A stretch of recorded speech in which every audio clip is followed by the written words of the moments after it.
Peter Block described that he said that when we're trying to change something or we're trying to influence something, that we really need to be aware of things in a variety of situations.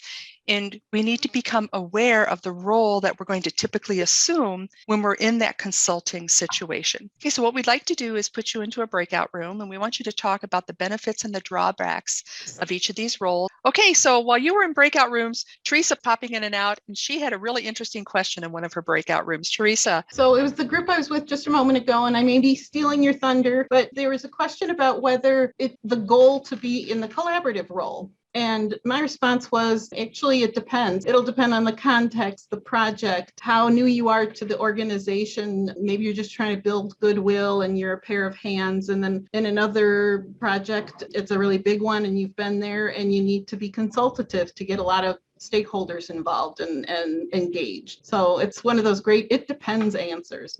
So let's go ahead and talk about the benefit of the expert role. Let's start with the expert role first. So I'll speak for our group. This is Tomas again. I just took notes for our group, but obviously anybody who was in the group, please feel free if I missed anything that we didn't discuss that I don't bring up. So just the balance when you're given trust and how much autonomy you might have as that expert, and sometimes that you're dependent upon, like there's a lot of pressure on you because you are the expert, right? But the other hand could be that sometimes there are other people who are controlling other aspects of the project, like the timeline, other resources, budget, et cetera. So there's some constraints, and even though you might give that expertise, you feel there are other constraints. But again, that the fact that you are an expert does help people rely on you as being that decision maker.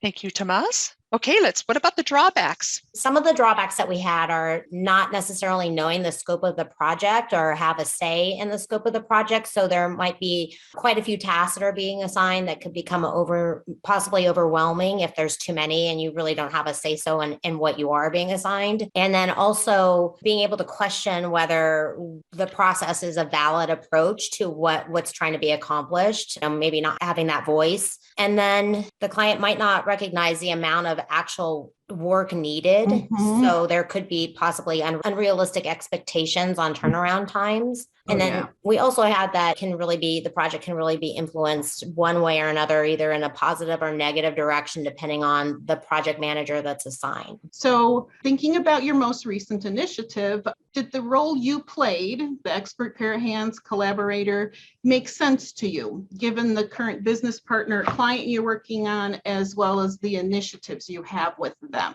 I think, again, for some of the projects that I've recently worked on as a collaborator, I've just seen, Wendy was saying earlier, and some of the other participants, the timelines just drag on because no one is making the final decisions. That's where it's really a struggle when you sit there and see project deliverables not being met, timelines kind of reaching out, and senior leaders getting upset. So as a collaborator, is it your responsibility? Do you report up to your project leads? Whose ownership? How do you balance those type of discussions, those type of collaborative efforts? Before we even talk about skills and competencies, I think we need to define the difference between a skill and competency, right? So when we talk about skills, we're talking things that are specific learned abilities that we as L&D consultants perform. So talking about defined specific learned activities, example, mopping the floor, performing brain surgery, those are skills. They are learned through training or by experience and performed at various levels of expertise.